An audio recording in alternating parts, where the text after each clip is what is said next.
This is Barrels and Barrels, a bourbon and baseball podcast, with your hosts, Brandon Spinner and Michael Burns.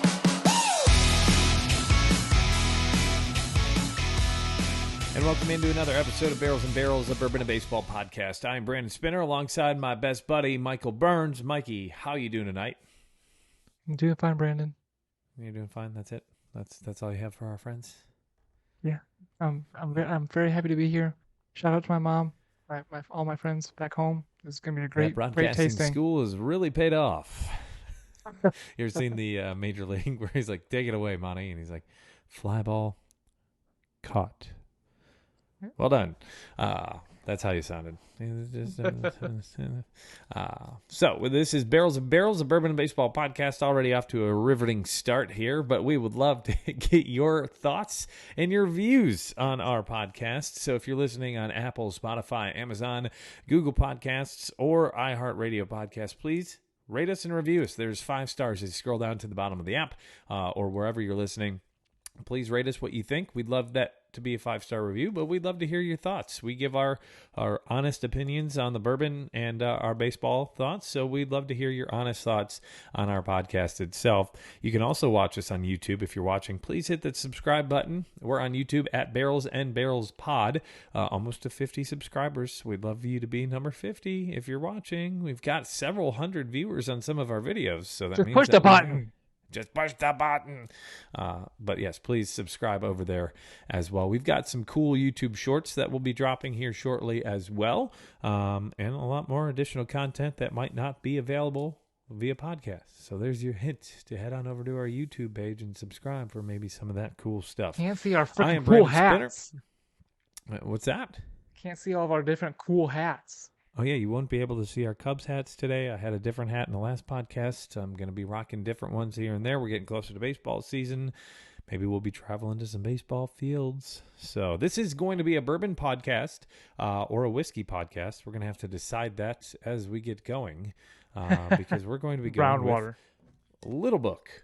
Chapter 6 for this week's review. Before we jump into that, one last thing. Would love to see you on Facebook as well. We're trying to get closer and closer to 200 followers there. And on Instagram at Barrels and Barrels Pod. Almost to 1,000. We're getting closer. So that's your goal, to head on over there as well. If you'd like to follow us, that's where we put a lot more content out on a regular basis. And that's where we're a lot more interactive at this point. But speaking of interactive, let's interact with some brown water. This week, we're going to be going with Little Book, Chapter 6. For those of you new to bourbon, this is put out by James Beam Distilling Company. That's Jim Beam. But this is coming from Freddie No, who is the younger of the distillers out there right now, him and his dad, Fred. So Fred and Freddie, they're currently the master distillers over at James Beam Distillery. It's a family tradition, right? And there's Booker down the line and all that, the James Beam Distilling Company. So Little Book was was basically the project of Freddie. That was the first time they said, hey, go and do your thing. And that's where he's at. He's on Chapter 6. I've really liked what Jim Beam's been doing the last couple of years. Really, Jim Beam is one of the big muscles in bourbon, one of the major ones. So this is out of Claremont, Kentucky. Little Book, Chapter 6. Michael, you got more information on the chapter itself? This one here, Chapter 6 is titled To the Finish. Is a blend of 5 different liquids. We've got a 4-year straight malt whiskey finished with cherrywood staves. We've got a 4-year straight malt whiskey finished in applewood smoked barrels. 4-year straight malt whiskey finished in hickory smoked barrels. A 4-year straight malt whiskey finished with maplewood staves. And then finally a 5-year Kentucky straight bourbon. So if you're following that, we got 4 4-year-old straight malt whiskeys, all finished either in barrels or with staves, and then a 5-year-old straight bourbon. Mm-hmm. And I sat in on a tasting with Freddie back when this dropped in November. Sat in on a video conference with him and a couple of different whiskey aficionados.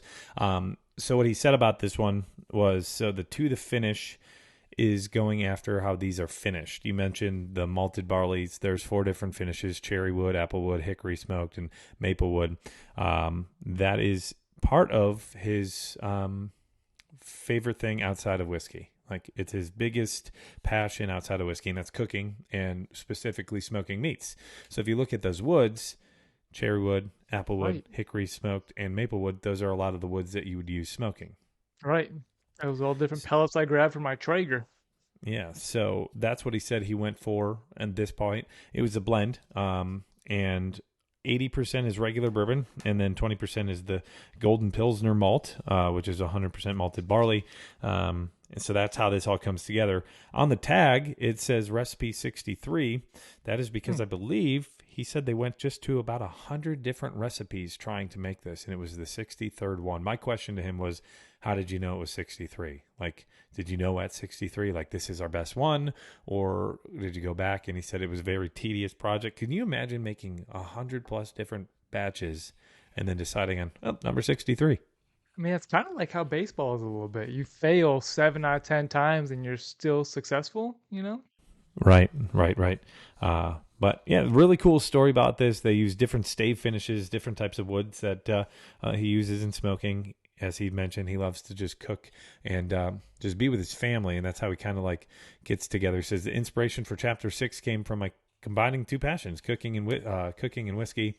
Using smoke and flavor of hardwoods, I'm able to bring together the tools of culinary trade into pioneering my work with American whiskey. The result is a taste that's bigger than its individual parts. Flavor made from generations of curing, grilling, and distilling. I would not have known that about the smoking and cooking if you didn't look into this. It's pretty cool. It's kind of a great grill. If you're a grill master, this is something you might look after. Kind of cool story. Yeah. And that's another thing that's really starting to boom too, along with bourbon and whiskey, is the smoking of meats. Like, everybody's starting to get their own, like you mentioned, you got Traeger, right? But a lot of people are starting to do that more and more. So it's really bringing that full circle, not only to the whiskey, but for those of you who like to smoke too. So that's really cool. He says, for the No family, the kitchen's always been like a home away from home, from the distillery, and a way to share other family traditions, right? Because they've got family traditions there, but a lot of people have family traditions and recipes. My dad's passion was reinvigorated once I was old enough to tag along. Dad enjoyed teaching me about his family tradition and working for the perfect Granddaddy's sausage recipe. So this is trying to combine all of that. Yes. Little book, Chapter 6, comes in at 117 proof. I'm sniffing this thing. I got one big. At first, I didn't get much on the nose there at all, but then also I got slapped with. It's not fruity at all. I can't almost put my. It's like a grainy smell I get that slaps me in the nose. That's right off the bat for you? Right. That's most of all I'm getting. I'm not getting any kind of. Usually I'll pull cherry's the first thing I always pull. Something tropical, something fruity. And this is very dry smelling. I don't know if that's the smoked woods coming out, the smoked barrels. Because that's even, I don't know if you've ever had, Brandon, an actual smoked drink where you can just pour a I bourbon have. neat. Yeah. I've only had it once, and I don't know if I did it too long, but I thought it was terrible. I thought So what it I'm was getting just out of this is overpowered. maple syrup. Are you? Maple syrup. I get a little nuttiness, like almost Yeah. peanut nut, even. And I think a lot of Jim Beam products have that peanutty and nutty nose, and even on the palate. I've got some walnuts or pecan. I'm going to say pecans. And then I did pull some cherry and some of the oak on the back half on the second nostril. Like I said, always nose with 2 nostrils, and then try single nostril. Yeah, I'm not getting any of this fruit or sweetness or caramel. I'm just getting like grain and peanuts. I think there's a little bit of grain on the nose, but Ooh, taking that to coat the palate there. coat the palate. It's a little warm up front, huh? It is. It is. What's this proofage here? Comes in at 117.4 proof. So that's 58.7% alcohol by volume of this blended straight whiskey, which comes in at an MSRP of 124.9. So again, 80% regular bourbon, and then 20% Pilsner malt. So it's going to be hard to get the mash bill out of that. Just know that the regular bourbon is going to have some probably malt in it as well as the rye itself. So now that you've coated the mouth, you've taken another sip. What do you pull right away? That first sip, again, just matched my nose, and it was really a dry grain. That's all I got from it. That second sip, I started to get a little bit of the fruitiness to it, the sweetness to it more. It's not heavily fruity, but I got more of a something other than the peanuts. But still, the linger of my second sip there's still just grain and peanuts, and not no vanilla, no caramel. I'm struggling to pull out the sweetness of it. There's not much sweetness to me. I've got more of that grainy, as you said. I have written down from my tasting with them a little bit of Werther's Original, and that fits the butterscotch and toffee notes. But I have bready. It's got a bready feel and a bready taste almost. And there's not much chocolate. I would expect with malt. Normally I pull chocolatey notes out of malt. That's not the case here, especially with some higher malt here, 20%. There's some cherry to me, but it's more bready to me. It's got, as you mentioned, some grain to it. It's dry. There's some nuttiness. It's different, right? It's not the general, just normal bourbon. It's got a different hit to it, and I think that's what Freddie was going for, especially with 63 blends. This was the 63rd, but there was near 100 to try to craft this. So I thought the finish is pretty long and lingering.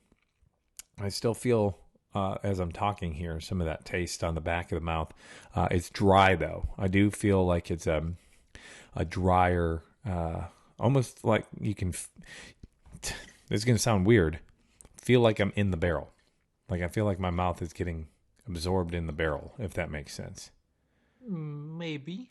Very weird. If you want to go into it a little bit more, try to describe a little more, I'm here to listen. Well, to me, wood is dry, right?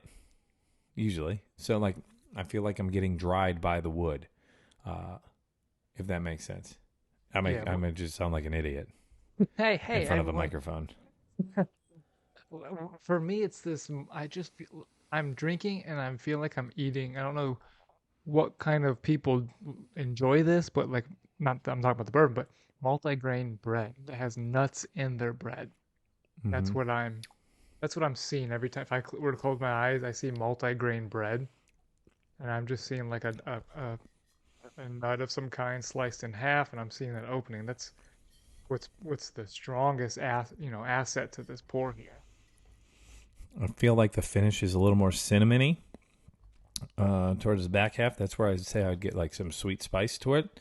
But yeah, it's a drier. There's not much sweetness to it. I think it's more of a drier, grainy, as you've mentioned, and I think bread is my best description that I can throw out there. Yeah, it smells a little sweeter than I think the taste is. Take a big mouthful, something rather than a sip. Take a I feel like when I did that, I was able to pull a little more sweetness out of it rather than a sip, and it focused on the dry. I'm still feeling like it's drying my mouth with the liquid in it. Right. Almost like like a drain. Not it's drying you out like a drain alcohol, like isopropyl alcohol. Yeah, almost. It's a great description. I've got a tingle on the tongue towards the front after taking that down the glass in the full mouthful. I think that it's not bad. I think it's good. I don't think it's great. I don't think it's wonderful. I don't think it's out of this world. I think it's different. And I like a different pour every now and then. And that's why I'm going to rate this on our Barrels and Barrels of Bourbon and Baseball podcast rating scale.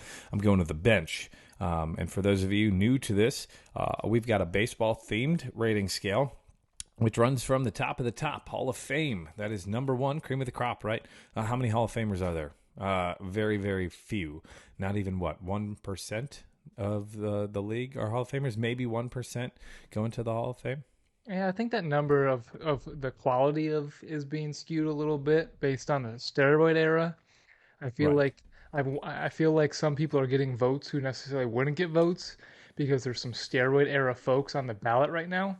and they feel like they need to vote for somebody, but they don't want to vote for the steroid people, so they're going to throw a vote at someone who necessarily doesn't deserve to Right. be in the Hall of Fame. Well, Does that make Scott sense? Rowland just made the Hall of Fame. I think he deserved to be in the Hall of Fame. Yeah, Do I you? won't. I won't say that he wasn't necessarily deserved or not. I didn't look at his career stats, because Scott Rowland played when we were younger, teenagers or even before teenagers a little bit. And he's a name I remembered. I remember him on the Phillies and the Cardinals, of course, as And a the freaking Reds. stud Gold Glove. I remember his batting stance, so he was a name to remember. Mm-hmm. I'd have to go look back and see if he was necessarily a Hall of Famer. I don't know if I would have remembered him as a Hall of Famer. But yeah, not saying that Roland didn't deserve it. I haven't looked at his I career forgot he line played for the Blue necessarily. Jays.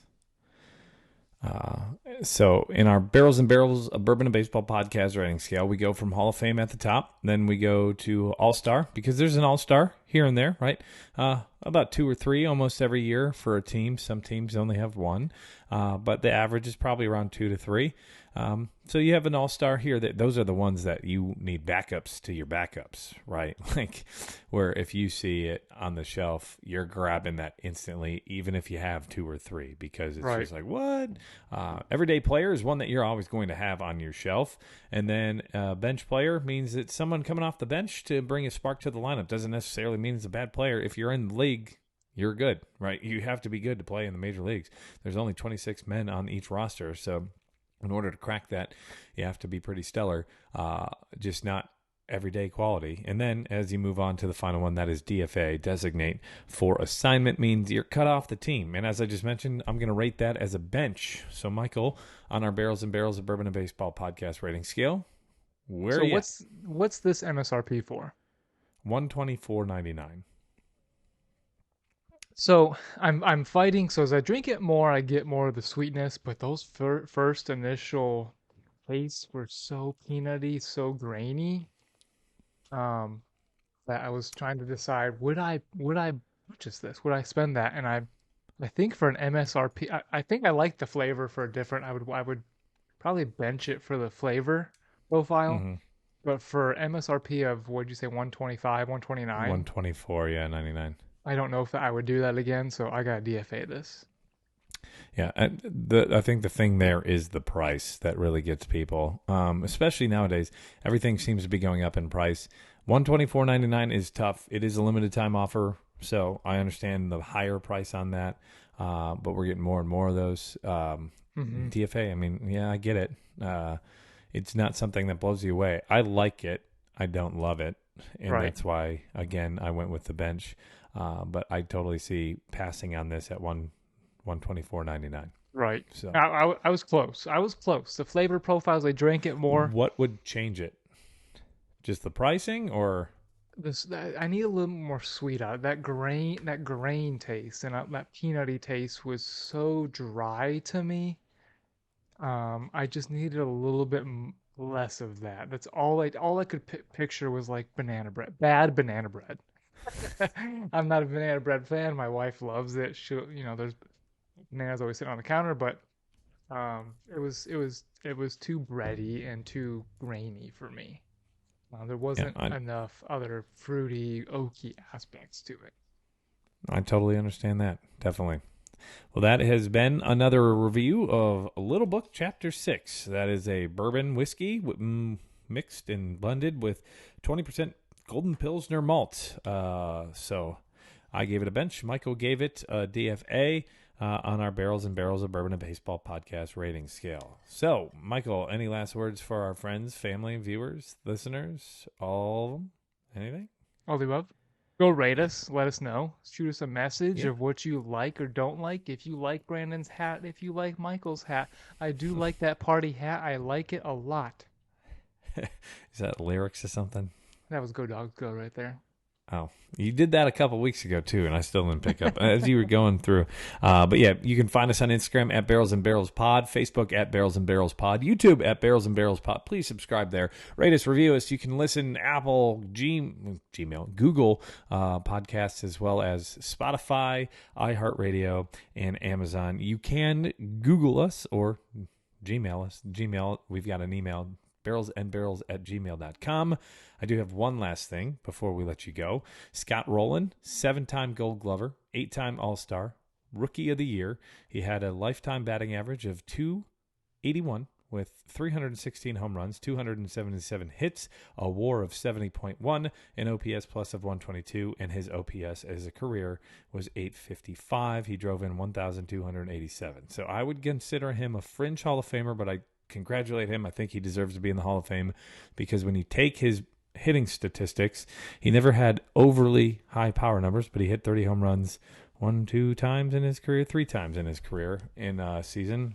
And he drove in 100 runs 5 times. So, and how many Gold Gloves? 7. So you add the Gold Gloves to it, and I think he's one of those players very well rounded, especially at the hot corner. And for the most part, he was healthy. He had a couple of seasons. It looks like 2002 with the Cardinals and 2005 with the Cardinals, but 7-time All-Star with the Reds and the Cardinals. He also played for the Phillies. So that's what I have to say. That's my thoughts.